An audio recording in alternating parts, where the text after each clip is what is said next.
الحمد لله رب العالمين وبه نستعين على أمور الدنيا والدين وصلى الله على نبينا وسيدنا محمد وعلى آله وصحبه أجمعين أما بعد. Kita panjatkan puja dan puji syukur kehadirat Allah Subhanahu wa taala. Pada kesempatan pagi yang berbahagia kali ini, hari Ahad, tanggal pinten? Tanggal 16 Syawal. Pun rampung nyawale. Napa dereng labuh? Kita masih kembali diberi kekuatan, kesehatan, hidayah, serta taufik dari Allah Jalla wa'ala. Sehingga kita bisa kembali menghadiri pengajian rutin Harumis yang seharusnya dimulai tadi sejak jam 7. Tapi Allah menakdirkan telat sekitar setengah jam. Saya mohon maaf yang sebesar-besarnya. Karena Ustadz juga orang tua. Ustadz juga orang tua. Jadi yang dipikirkan nggak cuma jamaah. Tapi yang dipikirkan juga keluarga. Jadi saya tadi harus ngantar anak dulu ke stasiun Purwokerto karena mau balik ke pondok di Gresik. Sehingga ya wong arep pisah masa sih dicul dewek. Ya udah naik kereta sendirian, masa sih dari sini nggak diantar ke stasiun. Jadi saya mohon maaf atas keterlambatan ini.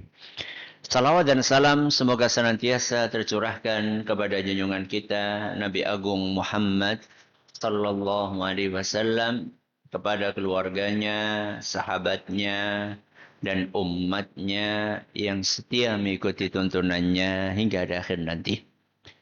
Bapak Ibu para hadirin hadirat rahimani wa rahimakumullah. Apa tema kita hari ini?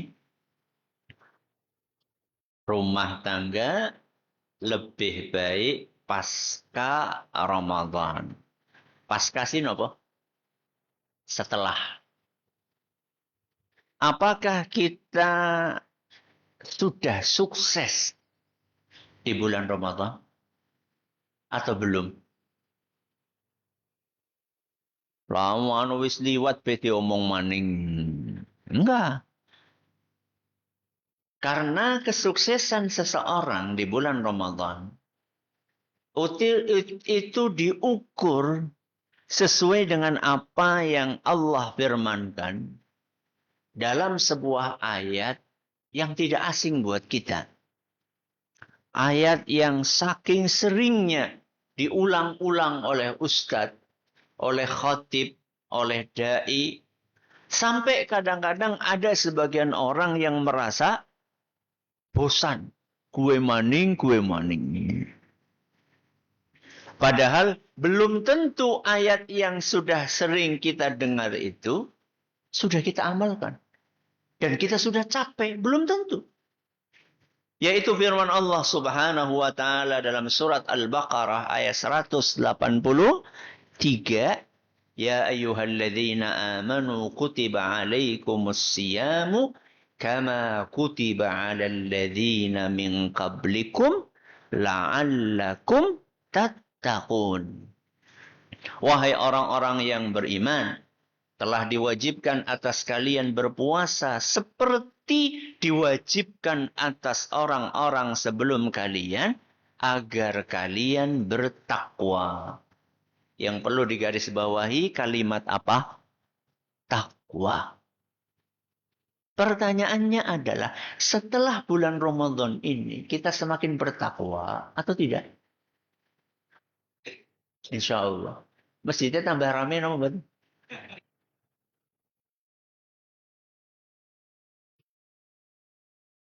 Di bulan Ramadan, masjidnya jenengan ramai, mboten? Ramai. Pol. Selesai Ramadan beripun? Apakah itu tanda takwa?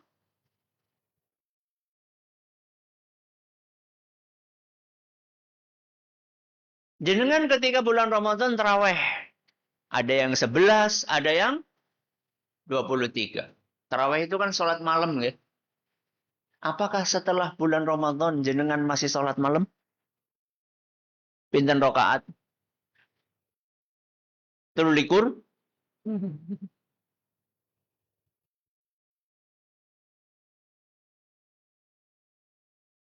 Pertanyaannya adalah, apakah takwa itu betul-betul sudah kita capai atau belum? Pertanyaan berikutnya, yang dimaksud dengan takwa di sini, siapa? Kita pribadi atau kita dan keluarga kita? Takwa yang sempurna adalah takwa yang diwujudkan oleh kita secara pribadi dan keluarga kita. Makanya tema kita hari ini rumah tangga lebih baik pasca Ramadan. Jadi bukan hanya sekedar kitanya secara pribadi yang bertakwa, tapi apakah anak dan istri kita semakin bertakwa atau tidak? Inilah PR besar kita semuanya. Islam itu mengajarkan kita untuk tidak bersikap egois. Kur mikirakan awake dhewe. Panjenengan sebagai seorang bapak harus memperhatikan anak-anaknya. Panjenengan sebagai seorang suami harus memperhatikan istrinya. Mlebu surga gue nek isa ya aja mlebu dewek. Tapi kita masuk surga bersama dengan suami kita, bersama dengan istri kita, bersama dengan putra dan putri kita. Apakah kita sampai detik ini masih rutin untuk membangunkan anak-anak kita sholat? Ataukah kita lah karepe ngono, sholat ora? Sholat. Apakah bapak-bapak sampai sekarang masih mengingatkan istrinya ketika keluar rumah nyapu di depan rumah nggak pakai apa?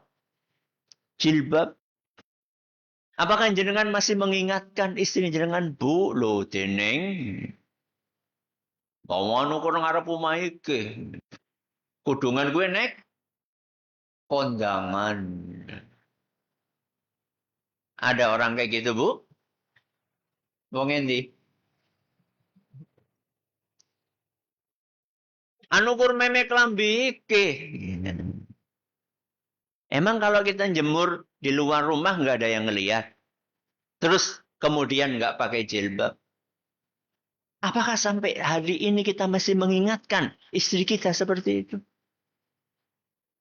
Ketika kita melihat anak-anak kita dolanan HP, baik. Apakah kita ingatkan anak kita? Atau kita biarkan? Atau kita cuek? Karena ternyata bapak dan ibunya juga pada baik. Ini adalah PR besar kita, Bapak Ibu yang kami hormati. Bagaimana kita mengukur ketakwaan kita? Dilihat dari 3 hal. Yang pertama adalah dari sisi akidah. Yang kedua dari sisi ibadah. Dan yang ketiga dari sisi akhlak. Ada berapa Bapak Ibu?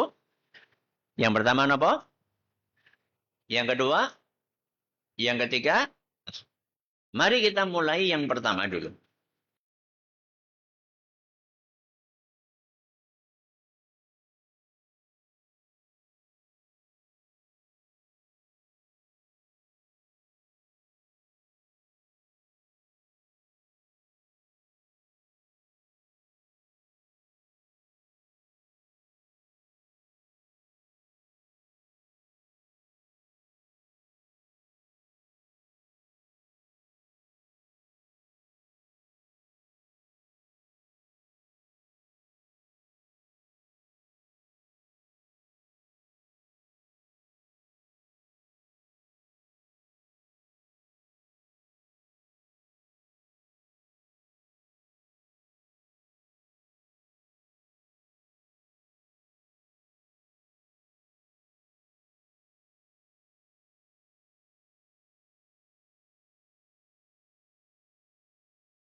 Ketika itikaf itu jenengan pakai HP-nya sering atau jarang?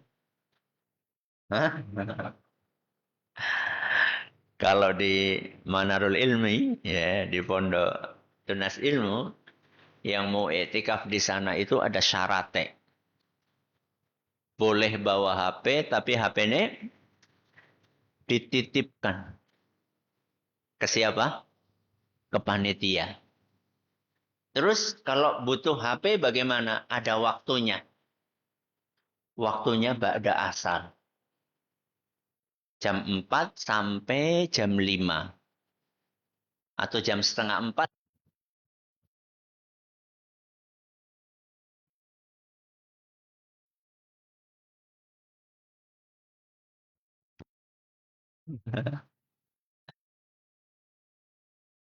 Didisiplinkan. Megang HP-nya hanya 1 jam sampai 1,5 jam. Sehingga ketika iktikaf itu betul-betul bisa fokus. Dan ternyata tidak sering-sering membuka HP itu membuat hati tenang nopo gelisah. Temenon. Tidak sering-sering membuka HP. Itu membuat hati tenang nopo gelisah? Gelisah. Jujur gue.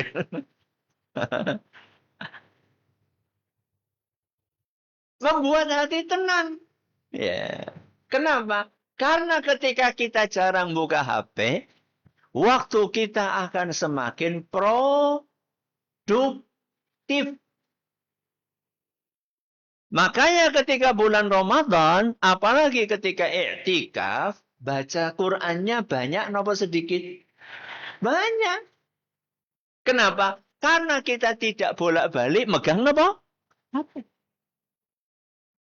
Maka para orang tua ketika melihat anak-anaknya itu kecanduan HP dan kita ingin perbaiki kondisi tersebut, mulailah dari diri sendiri. Jenengan nyontoni sing bener. Nyontoni sing bener kalau kita pengen anak nggak kecanduan HP, berarti mulai dari bapak dan ibunya juga mengurangi penggunaan HP. Ini sisi akidah. Masalah keikhlasan. Sisi akidah yang lainnya, yang kita dididik di bulan Ramadan adalah muraqabah. Napa niku muraqabah? Merasa diawasi oleh Allah. Di bulan Ramadan kita itu dididik selama 30 hari untuk senantiasa merasa diawasi oleh Allah. Apa buktinya? Buktinya ketika jenengan akan berbuka puasa, 1 jam sebelum buka puasa itu makanan sudah siap atau belum? Sudah. Ana seroto, ana bakso, ana gule, ya itu makanannya. Minumannya, ana es teh, ana jus, ya. Gorengannya, wah itu harus itu saat gorengan. Ana mendoan, ana bakwan, ya. Itu makanan-makanan yang enak atau tidak? Enak. Jenengan pengen menyantap atau tidak? Pengen. 1 jam makanan itu sudah siap di depan jenengan. Jenengan tetap nunggu azan. Padahal kalau nyicip sedikit, bisa atau tidak? Bisa. Ya. Tapi kita tahan itu. Ya. Termasuk orang-orang sing ngasih udut. Ya. Termasuk orang yang masih ngerokok. Ya. Harap merokok pengen ini azan. Ya. Daripada lu kepengin banget, wis sepet banget. Urung azan. Ya. Kita merasa diawasi sama Allah Subhanahu wa taala. Ini namanya muraqabah.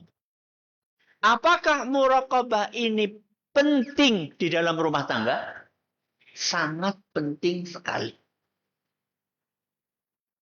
Rumah tangga yang dibangun di atas muraqabah.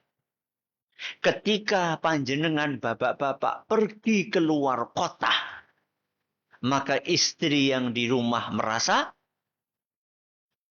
tenang nopo was-was. Merasa tenang. Kenapa? Karena walaupun jenengan berada di luar kota, istri jenengan yakin insya Allah jenengan tidak akan macam-macam. Ya. Nek boten macam-macam berarti berapa macam? Satu mawon. Ya. Satu macam saja. Gak akan macam-macam. Kenapa? Karena istri jenengan yakin bojoku terbiasa muraqabah. Begitu pula panjenengan bapak-bapak. Ketika pergi keluar kota tidak merasa was-was. Insya Allah istri saya tetap setia menjaga harga diri dan kehormatannya. Makanya kalau rumah tangga dibangun di atas muraqabah, maka rumah tangga itu akan semakin harmonis atau harumis? Semakin harmonis. Ya, dah, ini yang pertama. Dari sisi apa? Akidah. Yang kedua, dari sisi ibadah. Di dalam bulan Ramadan, kita diajari untuk menjaga ibadah secara rutin. Ya. Dan itu bisa kita rasakan mulai dari yang wajib-wajib, yaitu sholat apa? 5 waktu. Yang wajib juga yaitu puasa. Sampai yang sunnah-sunnah. Sampai yang sunnah-sunnah. Napa contohnya? Ibadah sunnah di bulan Ramadan. Taraweh. Apa malih? Tadarus. Apa malih? Sedekah. Ya. Berbagi kepada orang lain. Seharusnya ketika kita sudah memiliki kebiasaan ibadah yang rutin seperti itu, setelah Ramadan lewat, maka kita berusaha untuk menjaga kerutinan itu. Seandainya kita tidak sanggup untuk menambah dengan yang sunnah-sunnah, maka minimal yang wajib-wajib itu dijaga. Terutama sholat 5 waktu.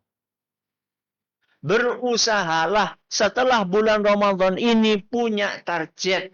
Pokoknya setiap saya sholat 5 waktu tidak akan ketinggalan takbiratul ihram. Apa maksudnya tidak ketinggalan takbiratul ihram? Maksudnya ketika imame Allahu Akbar, jenengan sudah di soft.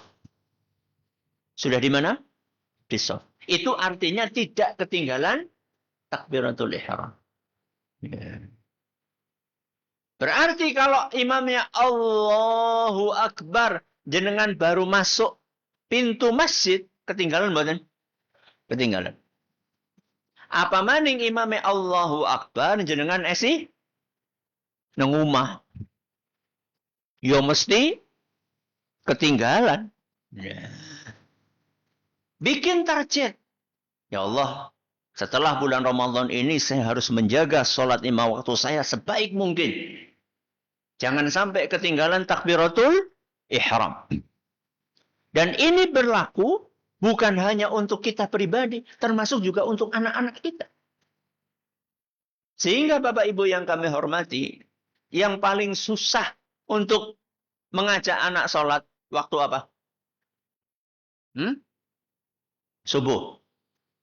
Supaya anak kita nggak ketinggalan takbir ihram, caranya pripun? Nggugahe sing basic. Ya. Misal, subuh sekarang jam berapa? 4:30. Berarti ben bocahe tangine boten kawanen, boten telat, jenengan nggugahe jam pinten? Jam 4.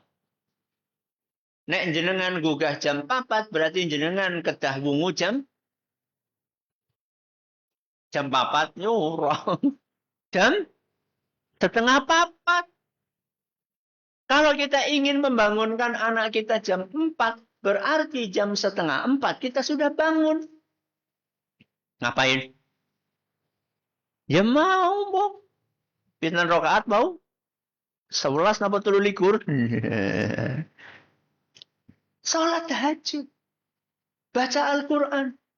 Biasanya anak yang jenengan ketika dibangunkan jam 4 langsung bangun atau tidak? Kayak siapa? Kayak Ramane Mien. Jam 4 dibangunin, Le. Udah jam 4, belum bangun. Pripun? Corakan. Jenengan baca Quran lagi.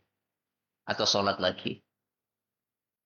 Setelah itu 5 menit kemudian, 10 menit kemudian. Pripun?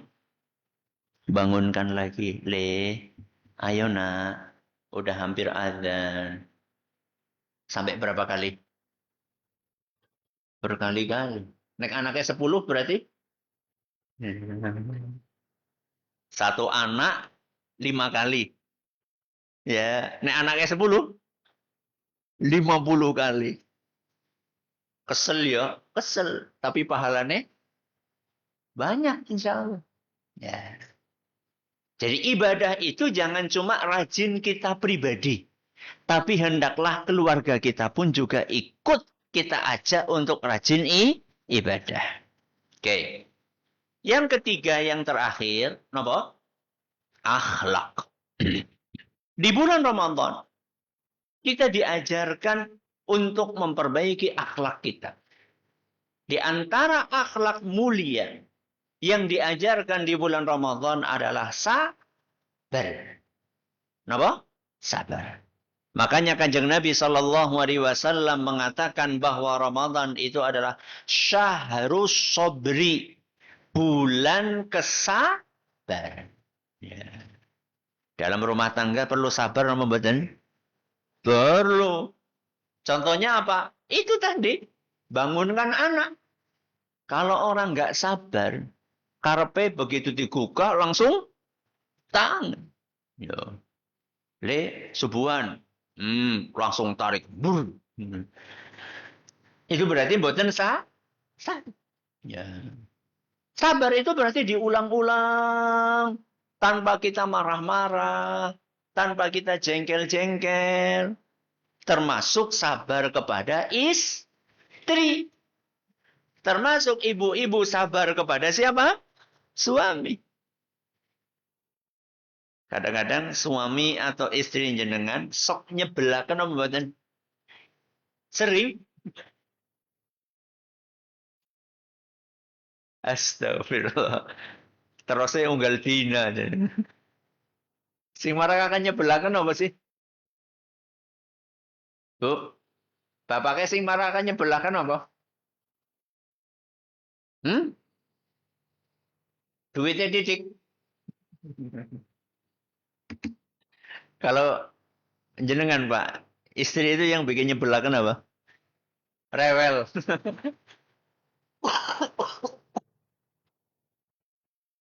Wis diwehi sih. Kurang baik gue ya. Diwehi udah matur nuwun malah kur semene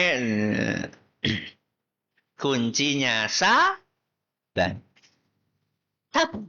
Ya, menghadapi suami yang mungkin agak kasar, sabar. Menghadapi istri yang kurang bersyukur, napa? Sabar, ya. Inilah rumah tangga yang lebih baik pasca Ramadan. Dilihat dari berapa aspek Bapak Ibu? Yang pertama apa? Akidah. Yang kedua, ibadah. Yang ketiga, akhlak. Ini yang bisa kami sampaikan. Kalau ada pertanyaan, silakan bisa disampaikan pertanyaannya.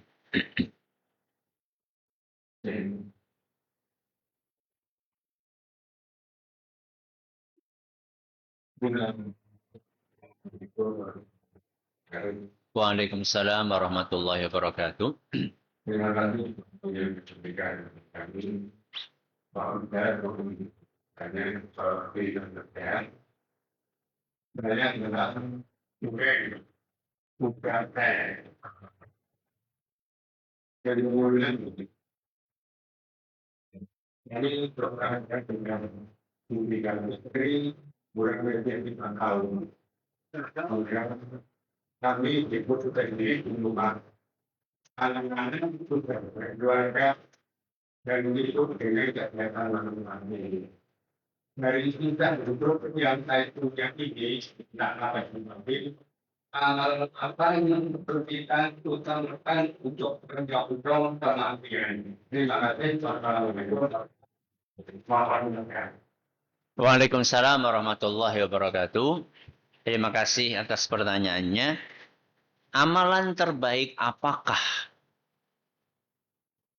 sebagai persiapan untuk menghadapi kematian? Amalan yang nomor satu yang harus diutamakan adalah ngaji. Kenapa? Ngaji. Apa yang saya maksud dengan ngaji? Ngaji yang saya maksud adalah sinau ilmu agama. Belajar ilmu agama. Kenapa? Karena semua amalan yang dilakukan oleh seorang muslim, landasannya adalah ilmu. Jangan sampai kita merutinkan sebuah amalan, merutinkan sebuah ibadah. Ternyata ibadah dan amalan tersebut tidak diajarkan oleh Kanjeng Nabi Muhammad sallallahu alaihi wasallam. Rugine pol. Apa kata Allah Subhanahu wa taala? Hal ataka hadithul ghashiyah. Wujuhu yawma idzin khashi'ah amilatun nasibah tasla naron hamiyah. Apa artinya tasla naron hamiyah? Masuk ke dalam neraka yang sangat panas. Sinten amilatun nasibah. Orang yang ketika di dunianya amalnya banyak nganti kesel. Pripun jajal amale akeh nganti kesel nang akhirate mlebu neraka. Pripun jajal? Rugi mboten? Kok bisa Ustadz? Kata para ulama, orang-orang itu beramal tanpa landasan tuntunan dari Nabi kita Muhammad sallallahu alaihi wasallam. Goleh ngamal sekarepe dhewe. Maka yang paling utama adalah ngaji. Belajar ilmu agama. Oke? Setelah kita tahu belajar ilmu agama dengan benar, ilmunya sudah tahu, yang kedua adalah istiqomah beramal walaupun sedikit. Napa? Istiqomah beramal walaupun sedikit. Berarti kursubuhan tok Ustaz. Yo ora kaya gue. Sedikit ini yang wajib harus dikerjakan. Ya, salat 5 waktu, ya puasa Ramadan. Yang punya harta napa? Zakat. Yang wajib-wajib kita tunaikan. Oke? Setelah yang wajib-wajib kita tunaikan, tambahi dengan yang sunnah. Yang sunnah ini dirutinkan semampunya. Misal nih, baca Al-Quran. Jenengan mampunya berapa? Dalam sehari, kalau memang mampunya hanya 1 juz, Masya Allah. Temenan gitu. 1 halaman. Seandainya rutinnya hanya bisa 1 halaman, maka tidak apa-apa. Tapi rutin. Tidak ada hari tanpa baca Al-Quran. Pokoknya setiap hari 1 halaman. Harapannya apa? Harapannya orang yang rutin untuk membaca Al-Quran dan beribadah, walaupun sedikit, Harapannya dia akan wafat saat menjalankan ibadah yang rutin itu. Kenapa demikian? Karena kaidahnya, kata Imam Ibnu Katsir rahimahullah, man 'asya 'ala syai'in mata 'alaih. Barang siapa memiliki sebuah kebiasaan, maka dia akan wafat ketika melakukan kebiasaan itu. Barang siapa yang memiliki apa? Kebiasaan, maka dia akan wafat ketika melakukan kebiasaan itu. Berarti kalau kebiasaannya baca Quran, insya Allah wafatnya ketika baca Quran. Ketika kebiasaannya sholat, maka insya Allah wafatnya ketika sholat.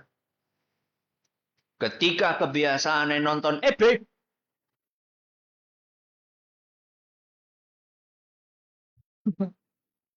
matinya pas lagi mendem ya gue. Na'udzubillahi min. Begitu Bapak Ibu. Oke, saya yakin banyak yang punya agenda, ya. Saya juga sama. Masih ada agenda yang lain. Maka kita cukupkan sampai di sini. Terima kasih atas perhatiannya, menota segala kurangannya. Kita akhiri. Subhanakallahumma wa bihamdika. Asyhadu an la ilaha illa anta. Astaghfiruka wa atubu ilaik. Assalamualaikum warahmatullahi wabarakatuh.